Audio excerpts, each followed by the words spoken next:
Hi everyone, we're going to kick off this in detail webinar now, so please shout if there's sound or tech issues or anything. But for now, my name is Caroline Grewar, I'm Programme Director based up at V&A Dundee. It's a real pleasure to chair the session today, and a really warm welcome to the in detail webinar celebrating the RIAS Special Category Award winners of 2025. The awards this year were judged by Jasamal Jawad and Nesbit Craig Hamilton and myself. That resulted, we had in 21 shortlisted buildings, 11 winners and a further 7 special award winners. And this is the third in the RIAS in detail series. So please do head over to the RIAS events page if you'd like to sign up to other sessions. All the webinars will be recorded and they're also available on YouTube shortly afterwards. This week we are joined by Julie Barklie, who will be giving us an insight into Fairburn Tower. And I'll introduce Julie just in a moment. Julie was this year's winner for the Project Architect Award. But some notes just before we begin say that the session is being recorded and, as I said, shared afterwards, but also to say that there is a Q&A button at the bottom of your screen. So please do use that to submit any of your questions through the session, and we'll pick those up to put to Julie at the very end. But moving on to Julie now, Julie Barklie is an associate at Simpson and Brown Architects with a background in the history of art from the University of St Andrews and an architectural degree from the Mackintosh School of Architecture. Since joining the firm in 2012, Julie has led a wide range of conservation and architectural projects, including the restoration of Lewes Castle and Fairburn Tower, both Category A listed buildings. Julie is experienced across all stages of the design process and works with a really diverse client base, including private individuals, community trusts, and public sector organisations. She is really passionate about historic buildings and securing their future through sensitive and creative adaptation, and she attained the RIAS Conservation Accreditation in 2023. I'll pass over to Julie now. She's going to share her screen to present, and just a little reminder about that Q&A box that we will pick up at the end of Julie's talk. Thank you. Okay, I'm just going to see if I can get this to work. Does that look okay? Yep, that's perfect. Okay, no problem. Well, thank you very much for letting me have a little talk about Fairburn. It seems like a really long time ago now, because it actually completed on site a couple of years ago. So I'm been refreshing my memory and reliving the experience, which is all good. Now I am. There we go, that seems to work. Does that work for you? Testing my ability to change pages. Fairburn Tower is on an elevated site in farmland close to the Muir of Ord, about 20 kilometres northwest of Inverness. It lies in open countryside bordered by woodland to the south, mountain views to the west and north, and open views to the Beaulieu Forth to the southwest. Now, Simpson and Brown had actually been involved as far back as 1998 with the tower, with the then owners Fairburn Estate for the Castles of Scotland Preservation Trust, initially looking at a condition survey, long before my time with the practice.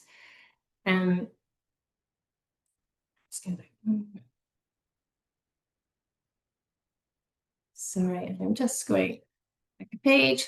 But it wasn't until 2015 that we were approached by the Landmark Trust to carry out a project evaluation to assess if the tower would be a viable project for them to take on. Now, the Landmark Trust, some of you may already be aware of, is a charity that rescues important historic buildings that would otherwise be lost, securing their future by making them available for holiday lets. Fairburn was included in the Buildings at Risk Register for Scotland, and it had great potential given its quality, character, location, and it was given the go-ahead. Landmark then secured a long-term lease for the site with the view to repairing the castle and converting it into self-catering holiday accommodation for 4 people. The Trust launched their fundraising campaign, and the grant funding from HES was secured to help to top up the cost of repair works. So given that the tower is a category A listed, situated within a garden designed landscape and an historic environment record site, our in-house heritage consultancy team and archaeologists were appointed to compile a conservation plan and historic building record as part of the process. So a real sort of team effort. Comprehensive analysis and recording was invaluable, and this informed our subsequent proposals to restore the tower. Now, the history and the archaeology of the tower are worthy of entire presentations in their own right. There is extensive information. It's not my area of expertise, so I'm going to touch on some key points, excuse me, and illustrations just to give you an overview. So the lands at Fairburn were granted to the Mackenzies by King James V. The core structure built by Murdo Mackenzie is a fine, comparatively well-preserved tower residence of the mid-16th century. Murdoch was a gentleman of the bedchamber to the king, meaning that he was present at court and potentially moved in the highest educated and aristocratic circles in the country. So the condition and changes to the building reflect the changing fortunes of the Mackenzie family, who remained owners up until 1802. Our heritage consultancy team, as part of what they produced in their reports, we have historic map analysis. And the first appearance of Fairburn is a map as shown here on the left, mid-17th century, spelt a little bit differently as Fairburn. And then the tower itself first appears on Roy's military map on the right, which includes extensive enclosed areas around the tower, as would have been standard for such a tower house, likely to have included ancillary buildings, kitchens, stables, further orchards, etc. We then have some 19th century estate maps where there is an east-west range to the west of the tower, understood to be the kitchen range, and some ancillary buildings to the south.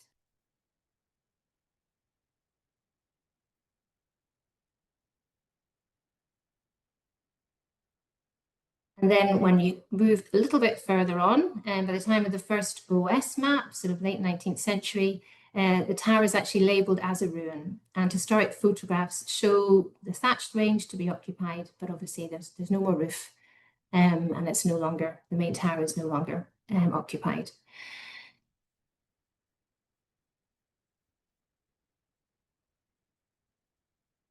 And latterly, mid-20th century, so photographs show a large agricultural shed to the east of the tower, and the remnants of the kitchen range were ruinous by this time. So when we basically got to the site, it was very much a ruin. And I'll go on to the structural details of the cracking and everything that we had to put together in a little bit more detail. We had some survey information, survey footage from a drone carried out as part of the laser survey, which gave us access to views inside the building, because obviously we couldn't get in to see it ourselves as it was dangerous. So all of our initial work was based on what we could see from a drone or from around the ruin.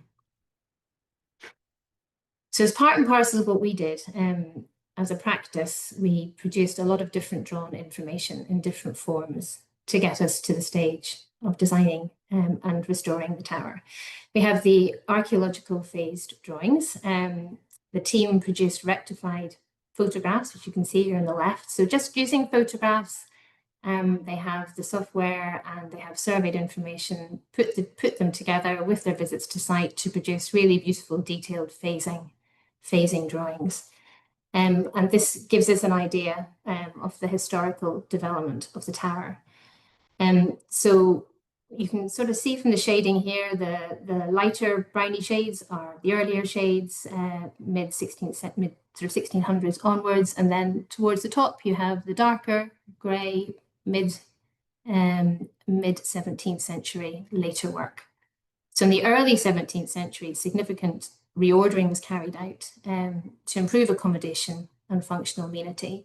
Initially, you would have entered the tower. There was no stair tower. You went in at first floor level and then accessed the building within the walls, but they later extended, basically put on a stair tower and extended the attic story to improve their accommodation.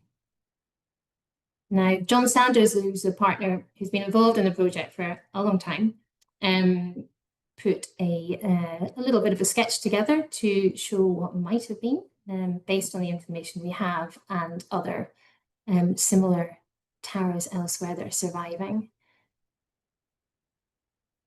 So the bottom line was we were dealing with a 5-storey stone-built tower with a room on each floor and a stair tower on the south elevation.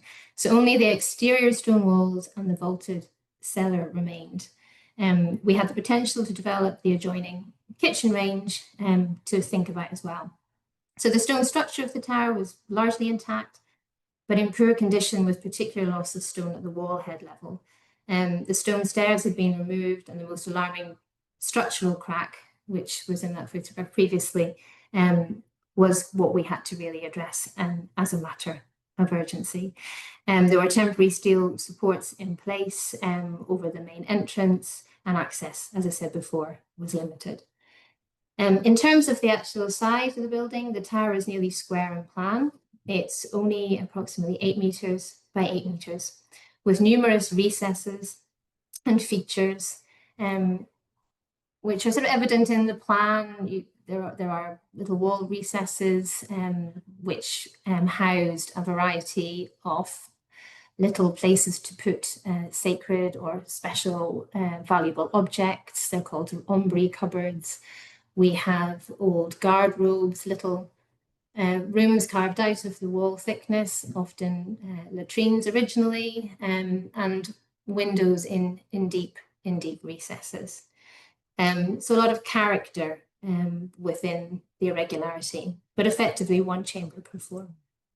So a number of proposed layouts were considered, including at one point restoring and making a link through to the adjacent kitchen range. But there were concerns over cost, and these led to a more modest layout comprising a ground floor store, a first floor kitchen.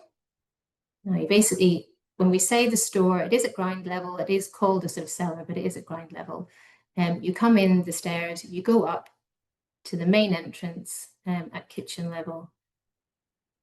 And then above that, we were going to have a living room, main living room, bedroom above, further bedroom, and then you're into your attic storage and services zone.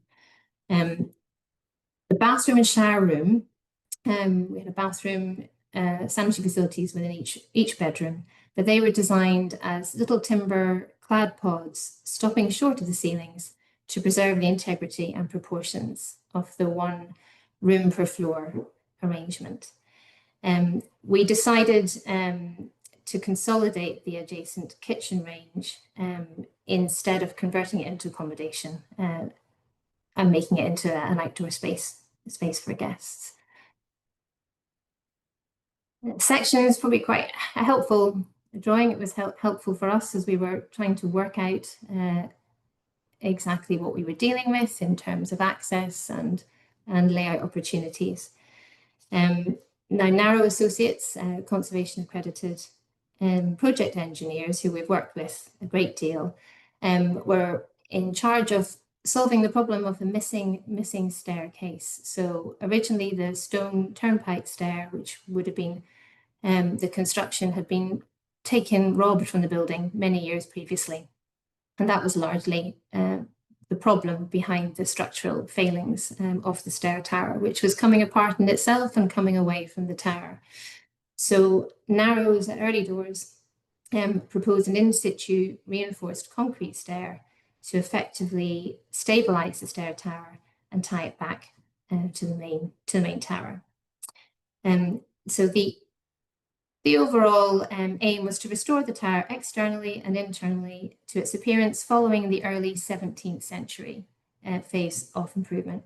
New floors were constructed, reusing existing joist pockets wherever possible, and detailed to combine the appearance of original exposed timber beams and timber boarding with technical requirements for 60-minute fire separation, concealed sprinkler system, and service runs. It had to work quite hard. Existing door and window openings were retained, and existing flues and voids were used to route services within the tower walls where possible. Just going back to the plans in terms of services, we identified a vertical run to the north of the tower at early doors, where we had some recesses for fireplaces and other routes through which we could use to accommodate the main cable runs and services for the building.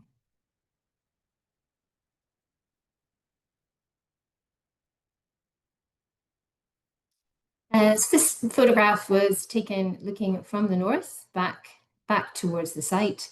The tower is accessed from the north by an estate drive, and in order to minimise disruption to the fabric of the tower and to provide drives of housekeeper's store, all the services were run to a little timber outbuilding, which basically was on the site of what had been an agricultural shed. So just up here. And that's adjacent to the entrance and the parking area. It was interesting that the pre-planning discussions we had, the planning officer was not convinced by our need for an outbuilding. They would have much preferred us to invest in converting the adjacent kitchen range, but it was just going to be too expensive. There was also the argument that we could minimise disruption to the fabric of that ruin by having a simple, unobtrusive modern building that could contain all the services, keep the temperature they needed, and provide that function sensitively and discreetly. Solar panels were installed to the northwest of the site. These offset heat loss. We didn't want to insulate internal walls, as this would have detracted from the character of the distinctive features, mouldings, the characteristic unevenness of the original wall surfaces. Irons Filner provided a heat loss calculation to satisfy building warrant requirements on this basis. So there's the main service trench west to east to the north of the tower, and all services entered the building through one point at ground floor level in the vaulted storeroom. In terms of drainage, a mounded soakaway was required for a new septic tank.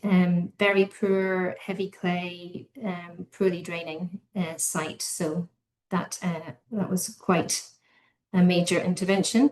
And we also then had to work with soakaways in various locations. These became a bit more complicated when we discovered some historic cobbles to the south of the tower, which meant we had to rethink a bit of our services. I'll come to that a bit later on. So just in brief, in terms of getting the plans together, proposals together, planning and listed building consent was fairly straightforward. Small number of conditions, including the confirmation and approval of the lime wash colour, and they wanted to know what the little outbuilding was made of and to make sure that we used timber rather than metal cladding on that. From a building warrant point of view, given the height of the building, the single escape stair, we were required to provide a sprinkler system and 1 hour fire separation between the floors, and all the doors to the stair had to be fire doors as well. It was really detail aspects of warrant that we needed to satisfy, be it looking at window details for ventilation and tweaking widths of access, things like that. So not too onerous, but we tried to make it integral to the plans as we could. So moving forward, we produced a full package of drawings for tender, including repair drawings, on the understanding that these would be reviewed on site when the scaffold was in place. We went out to competitive tender, which was also a requirement for the HES grant funding. Lang Traditional Masonry, LTM, were successful and the most competitive. They have extensive experience of working with historic buildings, and given the extent of masonry repair work and rebuilding at Fairburn, it made sense to have a masonry-led main contractor. We'd worked with them successfully on a number of projects and were confident that they would be a really safe pair of hands, bringing both technical skills and experience and a genuine commitment to high quality workmanship. We were appointed as lead consultant, contract administrator, traditional SBCC contract. I was project architect, so day to day, and going up every couple of weeks for site visits, technical meetings, and monthly progress meetings, but very much working part of the team. I'm working here with an associate team lead who has advanced accreditation, and partner stayed involved as well. So it was very much backwards and forwardsing, but I was doing most of the minute taking and the project architect role, which is always the most fun when you come to site. So when we did go to site, it was March 2020, which was a great month all round. And it started with the archaeologists, who, as part of the historic building record, were up on site before the contractor could start clearing debris and putting up scaffold. As part of this, they were excavating trial pits, and remarkable intact historic couples were discovered across the front of the tower. There had been a suggestion that we might find something given the historic maps that we'd seen as part of our research. And obviously we're very excited, and the client, given the nature of what they do, was very interested and keen to support it. But it did mean a delay whilst our archaeologists meticulously excavated the trenches, then cleared the cobbles, and drew beautiful drawings recording exactly where they were before we could cover them all up again so that they could erect the scaffolding, and we could think about what we might want to do as part of landscaping down the line. So the external scaffolding was in progress when COVID stopped all works on site.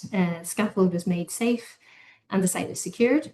It is worth pointing out the scaffold was extensive as it was effectively shoring up the building. But during this time, there was a resident pair of barn owls identified in our ecology survey. We'd given them lovely new bird boxes in the woodland just to the south, but they decided to return to the tower, which delayed works until autumn 2020. So when we were finally back, we had our lovely scaffold in place. The tower is somewhere in there, hard to find. But once this was in place, we were actually able to review the extent of the masonry repairs required with the contractor, conservation accredited structural engineer, with a view to minimising interventions and keeping the character of the historic fabric. It did become clear that the exposed gables in particular required more rebuilding and deep packing, pinning of voids within the walls than we had originally anticipated. You can see there was a lot of stabilisation, temporary propping, etc. put in place just to make the tower a safe place to be. And you can see here the picture on the left, which is the west gable. Chimney was to be reconstructed, but we did have to take down and rebuild more than anticipated. So basically, we reviewed our repair drawings, including the extent of the replacement wallhead cornerstones. These are ones here on the right. These have been difficult to assess from survey information. There were crow steps, chimney and copestones. They were only repaired and replaced if we felt that this was essential to protect the fabric of the building, retaining the character of the building and evidence of its construction history. A couple of little examples of keeping stones. Here, if you look at the bottom photograph on the left, this is a chimney stack on the east elevation, and there was a profiled stone block in the chimney stack, which is thought to have been repurposed from an internal fireplace, probably during the 17th century phase of works. And we decided to retain that and to lime wash it and just to make it part of the building's history, doing a little bit of mortar fillet to make sure that it shed the water. Similarly, above that, we have one timber safe lintel, which did survive and that we were able to keep in situ, lime wash. So it was basically making sure that we kept where we could evidence of what had gone before. Elsewhere, there's new stonework. The tower is constructed from a wide variety of stone types. We had predominantly rubble, but we also had then the sandstone dressings, and this is an example here of the new chimney coming to conclusion with matching the profiles to existing and replacement stonework around the window openings as well. It was a meticulous review, opening by opening and feature by feature. So predominantly rubble construction but a whole combination of large sandstone slabs with granite, Winfield stones, pinnings, both buff and red dress sandstone to the openings, bartizans, crow steps, cornice stones. We had samples of sandstone taken for analysis by BGS. Their report concluded the most likely source would have been local quarries close to Fairburn, but no longer in operation. They identified some sources for us to consider, and we tried to get samples, but their closest match was not readily available. Alternatives had very long lead-in times. So the contractor proposed Lazenby sandstone as a close match in terms of grain, colour, permeability, and this is what we went with. You can just see all the little pinning stones being put in repairs there by the contractor and progressing on the right with his harling coats. So moving on to this lime mortar, lime harling. There was a great deal of discussion about the most appropriate specification for lime mortar for repair works and the lime harling. Archaeological evidence indicated that the bedding mortar had been applied to the face of the external walls, effectively as a harl as you go method, which was a new one to many of us. So basically bedding in your mortar and then buttering it up as you went along on the wall face. We had specified a hot mix lime mortar, and evidence did suggest that was true to what had been there before. It was reviewed by the contractor, and given the wide variety of substrate with patches of historic lime harling, rubble walling, different permeability, some rebuilt masonry, some newly constructed dressed masonry, combined with the need to carry out works during winter, they were recommending that we gauge the hot lime with an NHL 5, and they proposed actually to spray the first thin harling coat to aid adhesion. We hadn't come across this before. They had done it successfully. We got a sample done, and it proved successful. So it's an initial spray coat, and then it's hand dubbing out and finishing coats over the top. In terms of lime wash colour, there were no surviving fragments of the original lime wash found, and that did give us a degree of freedom in colour choice. It had to be approved by the local authority as a planning listed building consent condition, and so it was a balance between appearance and ease of maintenance. The original colour would most likely have been off-white, however the client preferred a warmer, more vibrant option, and we prepared a range of samples of naturally pigmented lime wash. They were amended and mixed on site to achieve a warm pink-brown colour that blended with the tone of the Lazenby sandstone, which was important too. So the aim was to get a colour that complemented the building and its setting, and also work with the colour of the on-harled dressed stone. It should be less obvious when the lime wash washes off over time before re-lime washing. It may not be everyone's first choice, and in our own team there were mixed opinions, but the client was very keen. They call it Fairburn Pink, and it does make the tower easier to spot from the distance. It does change when you're up there as well. Depends whether it's rained, time of day, So it's grown on me. It's grown on me. It's not Craigie Bar pink, it's more subtle. And I think it has become one of the standout features of the building. So looking at some of the characteristic features that were newly built out on the roof level, we had a new dormer and pediment on the south elevation. Now this was based on the fact there was a surviving stone sill, which indicated there was originally a wall head dormer. So that's why we reinstated it, scaled to suit the surviving sill and drawing from appropriate precedents and incorporating a new date stone. You note there's 2021, 2022.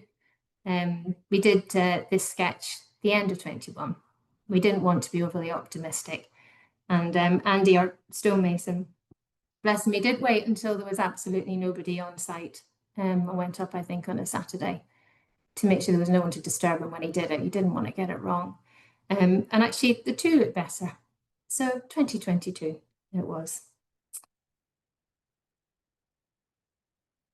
There are two little bartizan turrets into the top story as well, which we had to repair and then effectively rebuild or complete in dressed sandstone with a lime washed finish.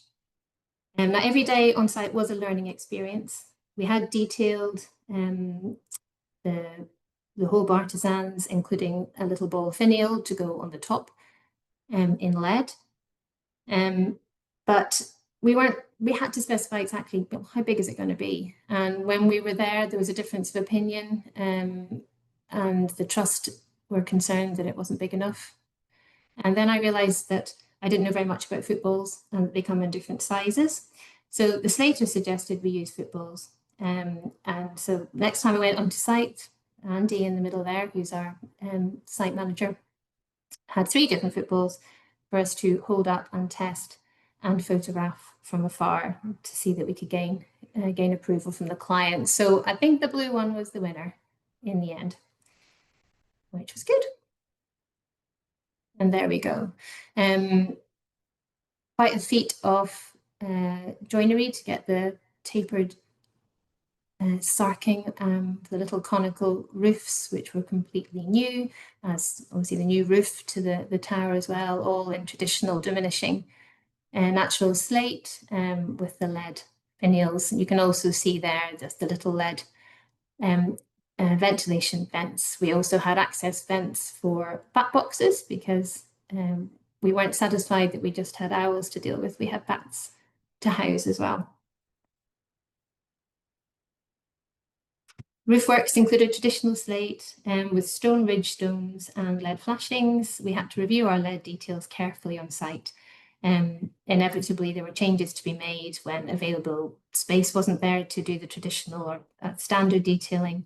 Instead of a water gate, for example, we were looking at some lime haunching reinforced with stainless steel mesh here in the centre photograph. And to work out awkward geometry.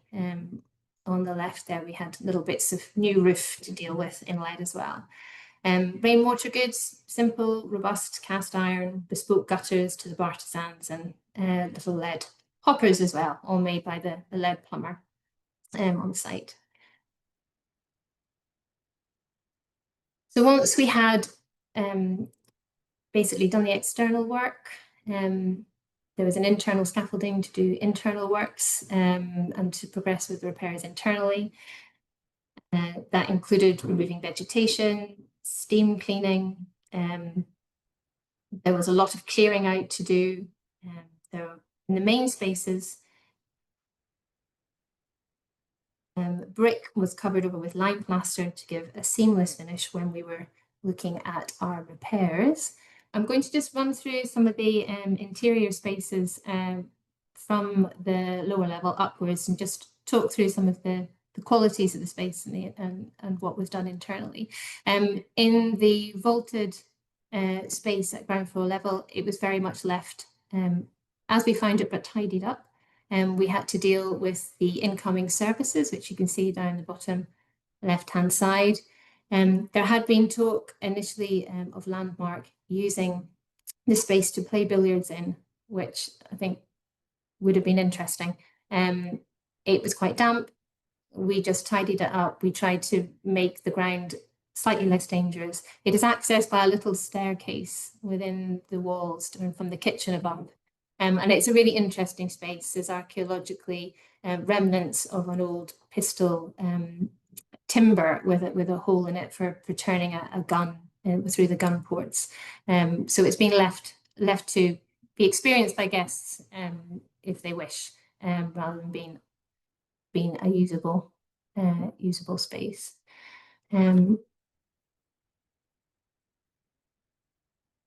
Moving up to the kitchen. This is on the first floor. Features here that we were looking at were mainly the old original fireplace. The lintel had long gone.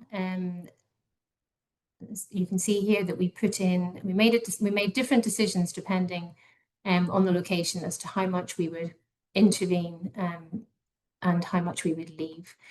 Whilst the relieving arch was in place, we didn't have the lintel, so we actually put in a new piece of stone, and there's a little stove, a little electric stove here. There's also this little interesting feature, which may be a salt box to the side, which could have been for drying salt originally, to the side of the old fireplace. So all of that was carefully sort of repaired, but left to enjoy as a feature. There was generally, sort of in basic terms, we had the main spaces where we lime plastered and followed the undulations of the original masonry. But then if we did any repairs in the secondary spaces, we didn't lime plaster them. We left those to be exposed. We did use brick infill where we were doing some structural repairs, but again, they were lime washed or plastered over within the main internal spaces. So in terms of finishes in here, we did take paint samples. This was a lighter version of a sample found in the living room, which they matched closely. The client has their own joiners. They made their own bespoke joinery for the kitchen, and there were new flagstone floors put in.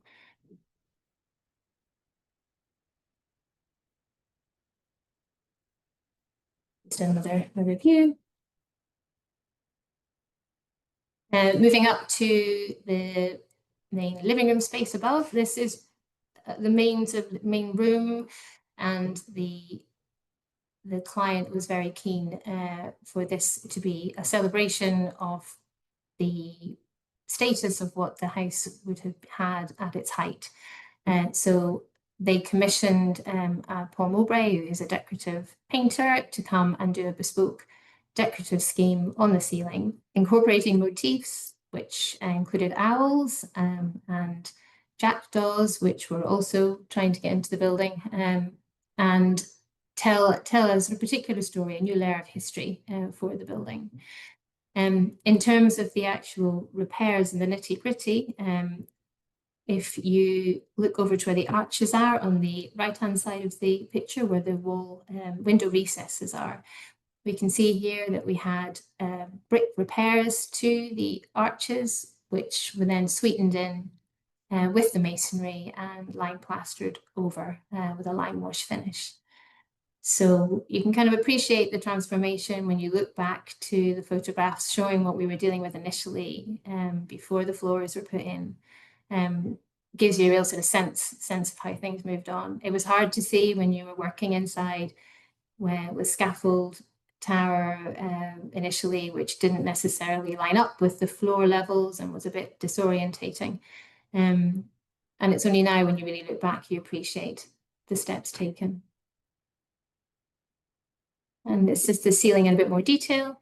I don't know what all of the different text means, but if you want a Landmarks website, they have a whole article on it, and you can find out all about their inspiration. We also find little parts of what we term as graffiti here, or it's original, different dates inevitably, but people carving their names. There's a Mackenzie down here into the original and surviving fragments of lime plaster. They were very carefully restored, injected with a little bit resin to bond them back on if they were boss. And this one is in the main living space. Just as a sort of general consideration given to how we repaired different features, the dressed sandstone around door openings and fireplaces and the little cupboards. Some of them were very eroded, and we had to sort of decide whether we wanted to replace them or not. And we basically just, in accordance with the archaeological evidence, we had a thin coating of lime plaster, and we continued this across the face of the dressings and faired it in to the jamstones and the lintels. So moving up. Again, this is the bedroom. We had similar decisions here relating to a surviving fireplace. The lintel was very badly eroded, very little left of it. And we hummed and hawed as to whether we could keep it or not, but it just wasn't happening. So we ended up putting in a new sandstone lintel, which was carved to match the bottle moulding around the original. This was then all plastered over. So there is a question of what's honest, what isn't. There's different languages being used within the main spaces, what was appropriate for Landmark's clients to use, and where we could be honest and show what we'd done more honestly in the less important spaces. So you can just see that lintel hanging in the balance there. And moving up to the top bedroom, again, you can see the pods were painted, simple timber clad pods for the bathroom and shower room. We had initially looked at more detailed paneling for these, but actually the decision to make them simpler and more rustic sort of works well. The clients have a particular approach to their furnishing and how they finish the rooms. They bought their furniture well in advance, and there was a lot of discussion as to how things were going to get upstairs and fit into the rooms. They also have a plug and play approach to their services. They had electric wall heaters, which they don't want to be anything fancy. They want them to be easily replaced and simple to use. So all of that layering was really led by Landmark. And you can just sneak a little view through to one of the Bartizan towers, which are fantastic to go to and just look out. Wonderful views. And this just shows the top floor, both during construction and post-construction. This is the one place where we ventured away from, we didn't have the walls to just lime plaster over. We had some new construction, and the ceilings where we were concerned about the junction between different substrates with lime plaster over. So we did have areas of wood fibre board with washers, and then lime plaster recommended to go over that. We did end up with a bit of cracking in places between the different substrates still, but it's settled down. It works. The little dormer had some strange geometry going on as well, but it adds to the quality. And so this space is the least authentic in terms of geometry, and we had to find ways of getting into the Bartizan towers. And the client was keen to try an arch, and it's a sort of tapering, sloping arch arrangement, which the contractors were up for, and managed to find a way to solve it in the end to make a very characterful space. Windows were a big part of the job as well, and the external character of the building and the internal character and function of the rooms as well. There were options for installing contemporary windows, and they were considered, but the Trust were keen to fit timber shutterboard and casement windows with leaded lights, which were typical of a tower house of this status and location. The window openings included fixed lights, casements, larger shutterboard windows. These are traditionally fixed leaded light above openable timber shutters. We had designed similar windows for previous projects, including Liberton Tower. And in order to minimise heat loss, we incorporated double glazed secondary glazing units, and Landmark's own joiners made additional internal shutters for some rooms too. So windows were sized to suit individual openings with single or double opening shutters, manufactured by Ostlers in Dundee. They are made out of oak with an oil finish. We had shop drawings which went backwards and forwards a few times, but we got there in the end. The one thing we did have to change, once we had scaffold access, that made us able to look at the upper levels in more detail. The existing rebates within the window openings indicated the original framed windows rather than leaded lights channeled directly into the masonry, which would have been traditional, and which we had anticipated and drawn. So we decided just to adapt our shutterboard arrangements, put them in an additional subframe, and we also integrated secondary glazing units into these too.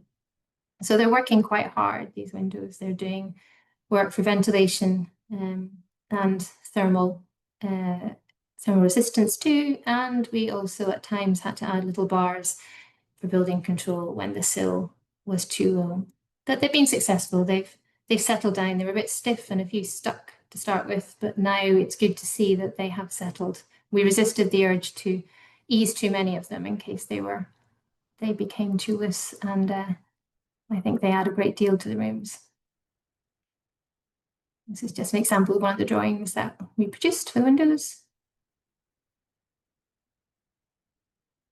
And the little casement windows too, with one of the bars.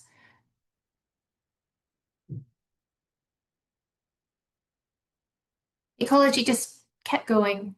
So whilst they were putting in the windows, all the time that we were trying to work on the interiors, there were jackdaws that were desperately trying to get into the building, and the contractor was trying to do everything they could to keep them away. From signage to kites to bird boxes on the adjacent barn, but they still wanted to get in. They would circle at the end of the day, and they knew when the guys left. And Andy said, this is a thing. He Googled it and he said, yep, they wait. They know what time you leave and they circle in the trees, and then they came in. So it was an ongoing challenging environment, but we got there in the end. Moving on to what is arguably the most dramatic intervention of Fairburn, finally, is in the new in situ concrete staircase. The original stone turnpike stair was gone. We had the vertical cracking to deal with between the main tower and within the stair tower itself. So we knew it was always going to be a challenge. Forming the stair was going to be a challenge. Narrows had provided design intent drawings, but it really was up to a specialist contractor to run with it. So Langs went out to a specialist concrete subcontractor, Colin McPherson's in Perth, who just did an amazing job. I was asked to set out this stair, which there were no straight lines, and it was a sort of centre of a blob. And I said, I really don't know how to do this successfully, but they just took it on board, went in, dropped lines, and made it work, building from the bottom up. In order to accommodate the reinforcement bars, central newel, varying door, landing heights, they needed to form each riser out of several small steps. Contractually, this had financial and time implications. However, the result was an unexpectedly striking sculptural staircase. Our original proposal was to form a continuous plastered soffit and to coat the concrete with a granulithic finish. However, the decision was made to omit the proposed finish and leave the step profile below the treads unfinished. The concrete of the treads was coloured to give a warmer tone. However, the lines of the plywood are clearly expressed. and the smooth surface of the newel post, which was formed with a plastic curved formwork, hence it's so smooth. It was cleaned, but it was left exposed. So it wasn't entirely honest, but it was tidied up. You can also see the bespoke handrail, which Tom Morell, who is a blacksmith, he formed this on site, and it's very beautiful. He did a number of pieces of work throughout the tower where needed. In order to satisfy building control, we had to try to get as much width to the stair as we could at a particular pinch point at the upper level, where we recessed the balustrade into a pocket in the wall, where it was particularly tight.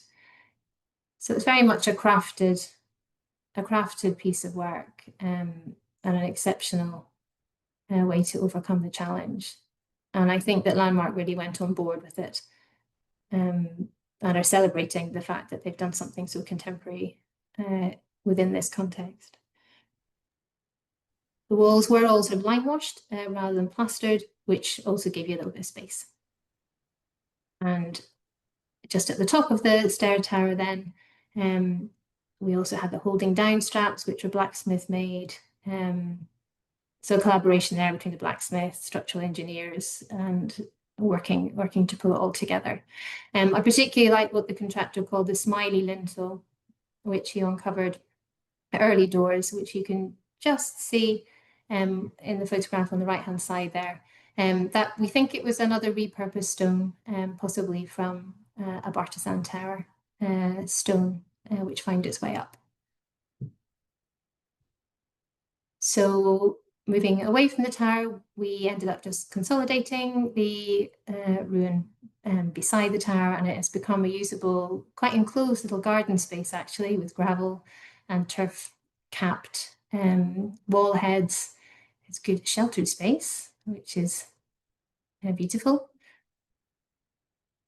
And the cobbles made a reappearance towards the end of the project. We were keen to have a small section of them exposed, which you can see here on some recent photographs.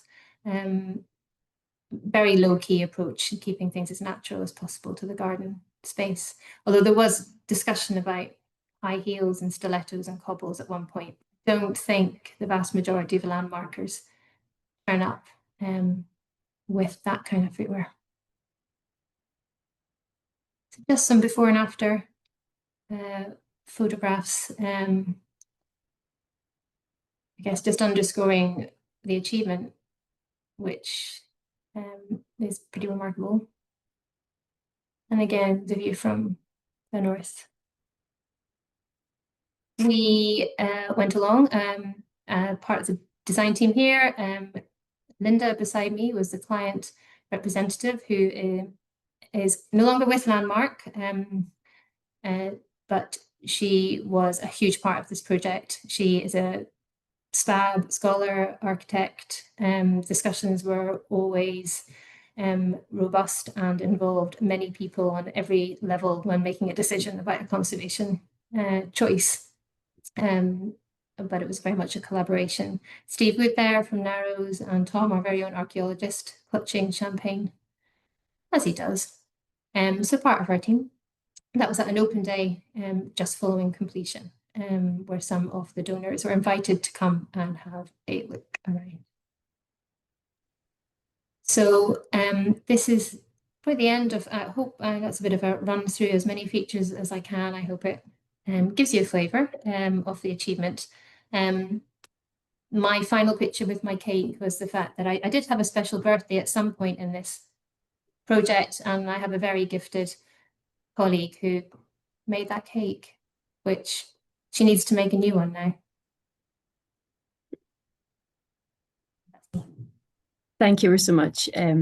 Julie, what an amazing talk. It's very special to hear you talk in so much detail about such a complex project. It was amazing to visit as part of the RIAS judging panel, and we were so impressed by all the attention to detail, particularly in the context of having to make this a holiday letting property, but the kind of restoration and care and the depth of research is astonishing.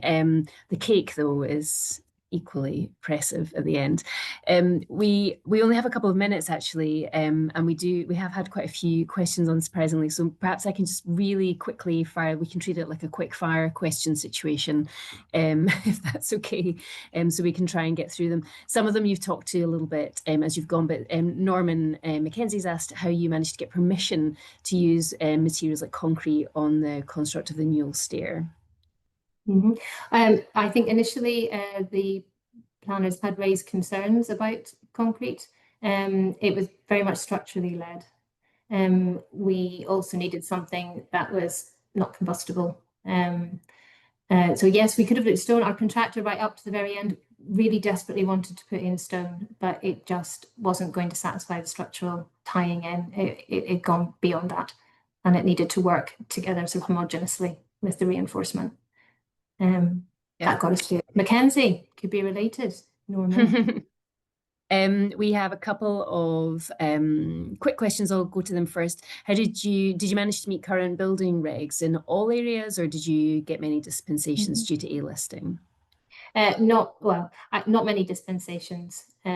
No, I think we did an overall, Aaron's Fulner did an overall heat loss calculation using the solar panels, which satisfied them from that perspective.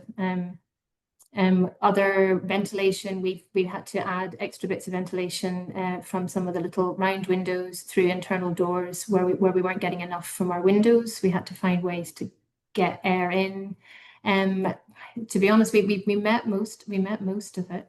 And the only place where it's slightly narrow is the stair. Planning officer came up, realised there was very little else we could have done. Sure. We done the best we could, and it was at high level. But we had sprinklers, etc., etc. Yeah. Another quick one is if there have been many defects to be rectified post practical completion. Yeah, we did go back to do a bit more lime wash on the south elevation. I think there had been a period where it had been particularly hot, and some hadn't cured particularly well, so that was redone. Windows, we didn't do the easing in the end, but they had to be looked at. But again, that was about it. Yeah. And then a longer question about tenders and contractors. If you had many tenders from contractors, around whether the client you talked about the client having particular usages from previous projects. Did the client bring contractors from previous works, or were there any issues getting the specialist subcontractors with the necessary skills? And the impact on programme and budget and slippage, and if there was issues in administrating the contract. It's a bit of a long question given we're over time. Several. Yeah. Several questions. The client based down south, they lent heavily on us for our recommendations. Lens we'd worked with them a lot before. So yes, they're masonry led. So they had the lion's share of the masonry. They subbed out joinery. Joinery wasn't finishing joinery. Finishing stuff was a manufacturer from for the windows. So there was a balancing act there. So we might have to fight a bit for the quality control on the joinery, but we got it on the masonry, and it came together. It's a bit of a trade-off. Yes, there were delays and some elevation in cost because of COVID, inevitably, and a bit more repairs than we thought, but there were savings in other places where we did maybe less repointing in some areas. So it did sort of balance out. It was a little bit over in the end. We had a 1.3 million contract, 1.6 final sum. And the programme was extended. They had a new programme post-COVID. It went 9 months over that. Yeah. Amazing. What a project. Thank you. It's been such a pleasure to hear you talk in such detail. It's incredible. My No, back it's was amazing. And I'm sorry, this concludes this session. I'm sure there's a lot, many of us would love to ask more questions, but we're out of time, sadly. But just a reminder to everybody that this will be on YouTube, and to let everybody know that next week MLA are coming along to speak about their incredible Rosebank distillery. They won the RIAS Velux Heritage Award. But Julie, enormous thanks again. It's been brilliant to hear from you. And thank you ever so much to everybody for attending, and goodbye.